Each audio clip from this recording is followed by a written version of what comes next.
If you include the 3-day early access, today marks the 1 year that Diablo 4 has been available for the public to play. In its 1 year, it's seen a lot of development, so let's talk about the current state of Diablo 4, the full review of where it is 1 year later. One of the things that was massively agreed upon the launch of the game is that this was a game focused on a wider demographic. In fact, they said in one of their most recent interviews that they want to get as many players into the game as they can, and they're reaching with as wide of a grasp as possible.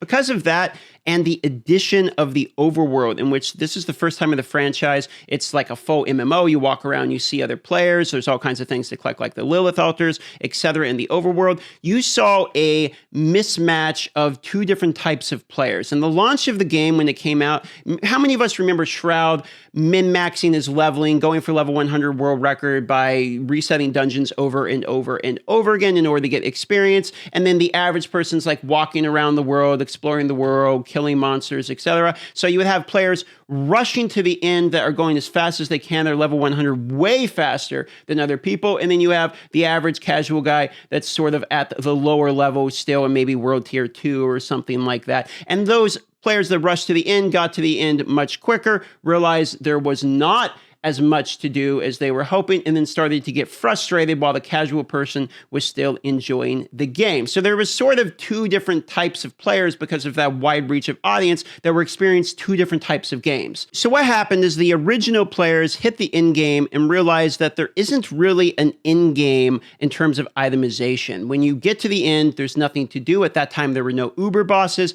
The items were already completed way sooner. You didn't really have temporary masterwork in any of the editions that are now in the game for you to chase items. We didn't have these super uber unique possible drops. It was like winning a lottery. In fact, people were saying it was even rarer than winning a lottery. So there was basically, once you hit level 100, you had completed the game. People had spent the time getting to level 100 expecting that they're strong enough to play the game at the maximum level, but then found out the game was effectively over at that level. It took the other bit of players, in fact, I would include myself within this category, a bit of time to realize this same thing, as these types of players were playing significantly slower. It took about a couple seasons. Season 1 was kind of a miss. There wasn't that much additional content. People were still learning the game at that time. By Season 2 came around, you had faster leveling, which people were starting to feel pretty good about. Some additions in terms of powers, and some additions in terms of bosses, but people were hitting that higher level much faster at this point, and now they were trying to move that goalpost towards the end game, because by the time Season 2 had rolled around, it was pretty clear to people that we needed more things to do post level 100. Even the casual slow players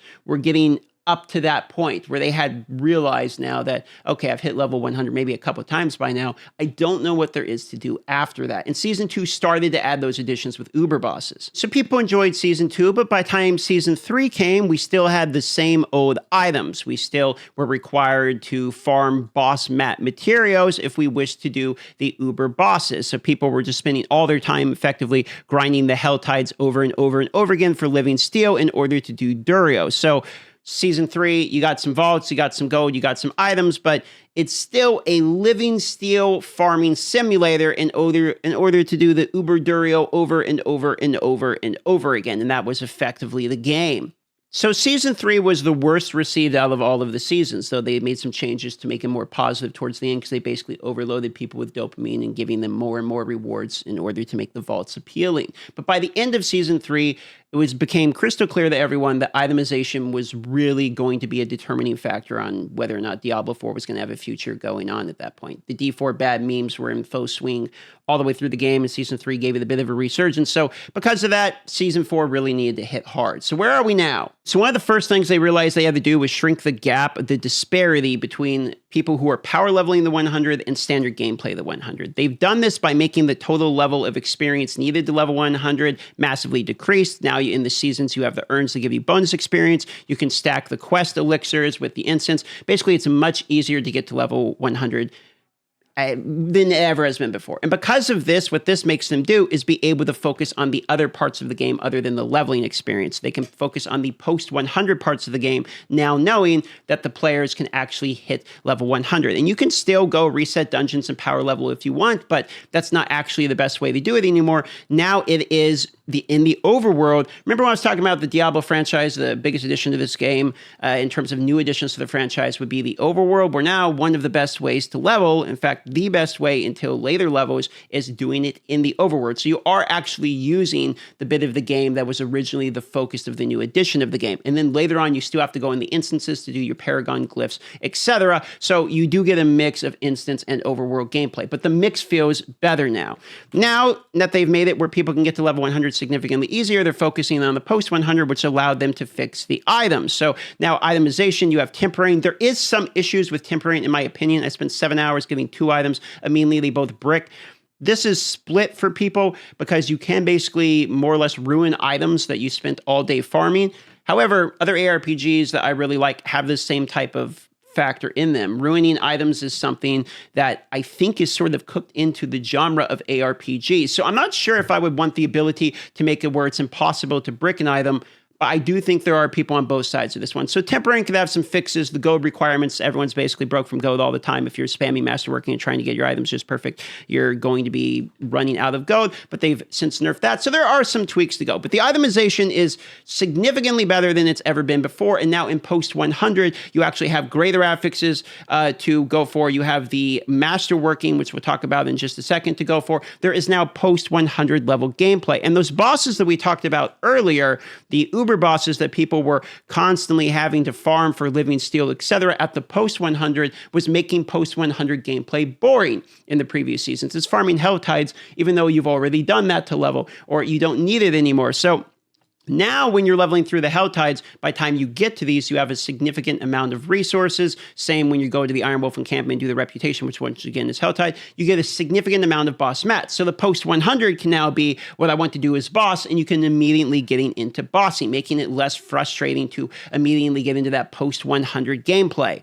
A lot of people is going to look like this when it comes to the materials. You're just going to have a whole bunch of bossing mat materials. So I can do a significant amount of bosses. Though you will notice there's one material missing, which is the Stygian stones, which are needed for the level 200 torment bosses. So there is still a farming material that gates out some of the very, very in-game bosses that you do have to acquire. Luckily, they give you some of these just by completing through your seasonal reputation, and you can kind of go right into the boss and at least try them. But if you want to farm the bosses, there is still some farming material time gating happening.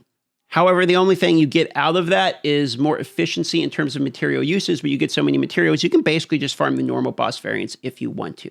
So because of this, bossing feels a lot better and a lot less, oh, let me just farm a whole bunch of living steel, which sort of makes you hate the farm. Hell tides for me were my least enjoyable part of the game, but now they are one of the more enjoyable parts of the game. So they managed to fix that, and I no longer feel the need to farm boss materials. So the post 100 content significantly improved with item chasing, boss farming, and then there is now the end in game, which is what I would consider pushing pit, doing the torment bosses, trying to get your Uber Lilith down. So what's the deal with the pit? The pit is basically your personal progression meter that it's effectively infinite because they don't think anyone's going to be 200, but you're going to go and progress through the pit, and this is going to be your benchmark for yourself. Sort of like in Mario Kart when you're racing your own ghost. That is what this is. It's, can I beat it? You have the same time limit in every pit. Can I beat the next tier that I wasn't able to beat before? And this is your way, almost like a DPS dummy, of testing how strong your build is. You can go back with different builds, see which one will push, which one won't push. There is admittedly some faults in terms of testing builds in this, because single target DPS ends up being the most important thing, as the bosses are going to be the majority of your time. So because of that, not all builds are equally as viable. To be fair, I don't know if it's possible in any like RPG to make all builds equally as viable for anything. And this is effectively greater rifts from Diablo 3, which I was an enjoyer of personally. So I actually quite like this system. There are some things that I would complain about. I think Shadow Lilith is a little bit annoying personally, but this system here is a nice way of post 100, post mid-game, because I think mid-game is actually past 100 now, post mid-game, having some in-game content to try to achieve, be able to test against either other people or yourself, test your build, and kind of have an overall goalpost to continually move on yourself.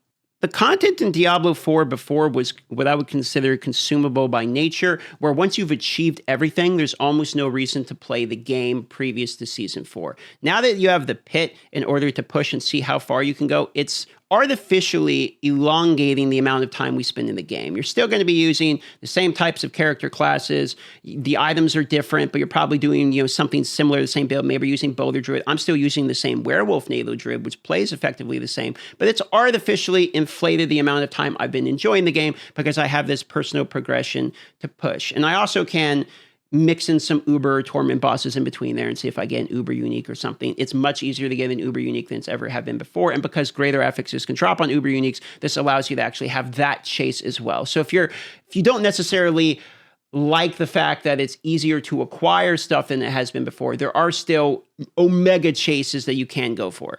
So I would say the overworld feels better because a mix of instanced and overworld feels actually mixed now, as opposed to just resetting a dungeon. I would say the itemization feels better because getting the gear feels all right, but once you have the gear, min-maxing the gear feels better because there was basically no min-maxing before. You just spammed all the upgrades to the blacksmith, you get the right affixes, and you're done. The overall chase of the gear is better because Uber Uniques feel acquirable, but there's also greater affix to chase as well. And then the in-game feels better because once you've acquired and you've tempered your gear and you've masterworked the gear, you actually have your own personal progression to go through. I thought this was going to be a 2-week season for me. That's what I said at the start of it. If you've seen my videos, you said, I think it's going to be about 2 weeks, and then maybe people get bored again, but I still think 2 weeks was high praise in my opinion, because that is some of the most amount of gameplay that we've gotten out of a season. Maybe season 2 had a little bit more than that, but I thought that was pretty high praise. I'm still going on, I think this is week 3 or something like that, and I'm still having a good time. I think I'm going to level every class to 100, which is something I have not done in any of the previous seasons. So for me, it's the best state that Diablo 4 has been in so far in terms of, is everything solved about Diablo? No, but I still think the original take of, is the game now basically what it should have been on launch, is correct. I think if the game was released in this state right now, I do believe that this would be a pretty well-received game from the beginning. We could have missed a whole bunch of the D4 bad memes. There would have been less pushback for the last 3 seasons, etc. I think the game's in a pretty solid state now, and because it's in a solid state, Season 5, 6, 7 should be significantly easier to deploy content that will be well received. In the previous portion of the game, when the core of the game has a fundamental problem, when you add just additional content onto it, it's like the whole, foundation made of toothpaste analogy. When the core game originally had issues, all of the additional content they have just gets consumed literally immediately, but it still feels bad because you have the bad items, etc. So now that the core game's functional, it's quite enjoyable in my opinion. It's lasting longer in the season than I thought it would. I'm feeling like I want to play multiple of these characters. I actually feel quite positive about the current state of Diablo 4 and the future going into the future seasons. I think it'll be much easier for them as development to be able to bring that additional content to the game. So if you're someone who hasn't played since maybe Season 1, maybe preseason, you got bored of the game, and you're wondering just by the end of the video, maybe you're watching this because you're wondering, should I try it out again? I think if you haven't bought the game, buy it on sale on Steam. You can play it on Steam for up to 2 hours before you can refund the game. So if you don't like the game, you've seen bad reviews, and you just want to test it, that's the way to do it. If you have Game Pass, you can get it for pseudo free through Game Pass. However, if you're looking to replay the game that you've already owned, I think it's time to give it a shot. I think it's a fair shake to say the game is significantly improved from the launch of the game and is pretty decently improved since Season 2 as well. That's just one man's opinion. You're welcome to your own, but for me, I'm enjoying Season 4 way more than I thought I would, even knowing what was coming. I'm playing it longer than I thought I would, and I definitely think that the Season 5, 6, etc. will be easier to deliver now that the core functional, fundamental part of the game, in my opinion, is mostly fixed. So I'm actually fairly surprised by how good it does feel, how good the items are in terms of chase. Like I said, there's some issues, tempering, gold, etc. But, most of these are the issues that we're comparing now to be fixed compared to the issues that we had before. Like, the entire game has core problems, and now it's like balancing issues is what I feel like. It's like some tweaks need to be done as opposed to the entire game needs to be reworked. And so the rework was surprisingly good. I think the game is worth another shot if you haven't played it yet. That's just one man's opinion. Have a great day.